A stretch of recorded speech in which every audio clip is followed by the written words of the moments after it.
This bill is an insult to self-governance. It's an insult to our republic. Frankly, I think it means our government is broken. Come on now, my name is Bryan Preston. This is my new show, episode 2 of the unscripted, no teleprompter. I have no idea what I'm going to say from 1 second to the next, which should keep my editors on their toes. A couple of things going on right now. Of course, it is Christmas time, and I hope you get the chance to visit family despite the COVID pandemic. The Chinese virus. I hope you get to say to your loved ones that you do love them, and I hope you hear it back from them.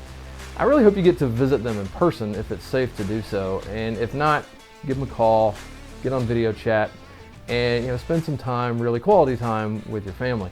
Unfortunately, it's also Christmas in Washington, and you know what that means. The Democrats and a lot of Republicans too are treating that COVID relief bill like it's a genie that jumped out of a Christmas tree. They're getting everything they want out of this bill. It's called the COVID relief bill, but it has almost nothing to do with COVID. They're getting $193 million for HIV/AIDS workers overseas to buy new cars. You're getting $600. Sudan is getting $700 million. You're getting $600. The Department of Justice is getting hundreds of millions of dollars. You're getting $600. It really is a disgrace. But hey, don't spend all that in one place, America. It is, after all, your own money that Washington is sending back to you. It's me. Knock, knock. So, you got my money?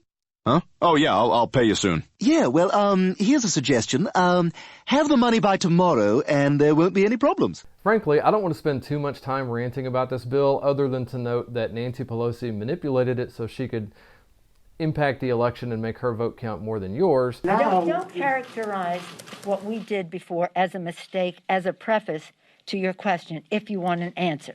That was not a mistake. It was a decision. This bill is an insult to self-governance. It's an insult to our republic, and frankly, I think it means our government is broken. I would suggest that we need elections to fix it, but we just had an election, and the election didn't really fix anything. In fact, it made things worse.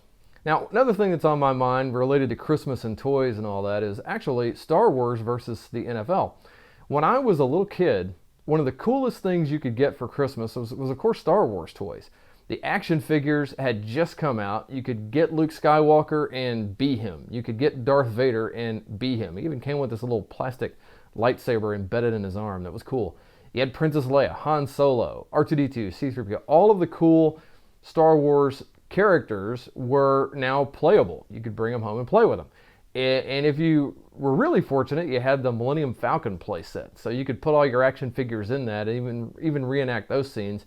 And there was a big Death Star playset too that was really cool. Those toys were the most amazing things. And those toys in those movies bred a loyalty to Star Wars that kids of my age have never really forgotten, even though we suffered through the prequels and the horrid sequel trilogy, which I have mentally retconned out of the timeline. Star Wars, though, is back on the right track with Mandalorian, particularly season 2. It kind of got off to a slow start, and everyone thought that it was just side quest TV. But if you haven't seen Chapter 16, you haven't seen what I think may be the best Star Wars ever. It's simply incredible. The cameos, the special appearances, the storyline itself.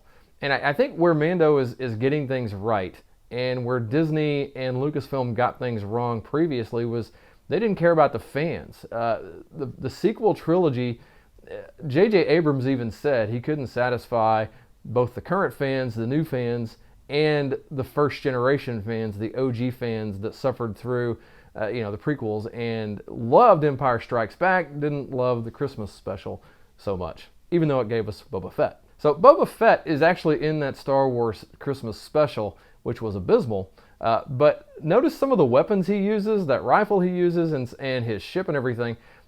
Mandalorian actually brings all of that forward into live action, showing that Jon Favreau and Dave Filoni, who are the producers, the showrunners, are really paying attention to the fans and really paying attention to Star Wars lore. Now, you may think Star Wars and the NFL have nothing to do with each other, and you're mostly right about that, except for the NFL once had the kind of loyalty that Star Wars gave away, and is now building back with The Mandalorian. I grew up watching the Dallas Cowboys because I grew up in the Dallas area, and there was just something magical about Sunday afternoons watching Tom Landry on the sidelines in the fedora and watching Roger Staubach out on the field giving it their all to win games with no politics. The NFL was not a political organization, didn't comment on politics. It laid everything on the line, between the lines on the gridiron.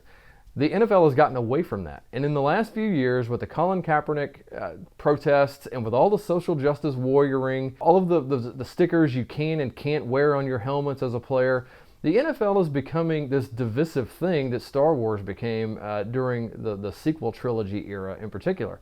And the NFL, as a result, is losing fans. I grew up watching the Cowboys every Sunday, and that carried through up until about 2 years ago.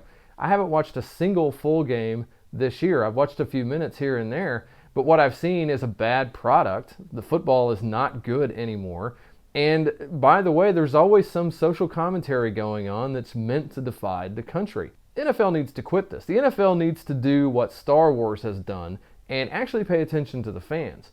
Pay attention to why people watch football. We watch football to watch football. We don't watch football for politics.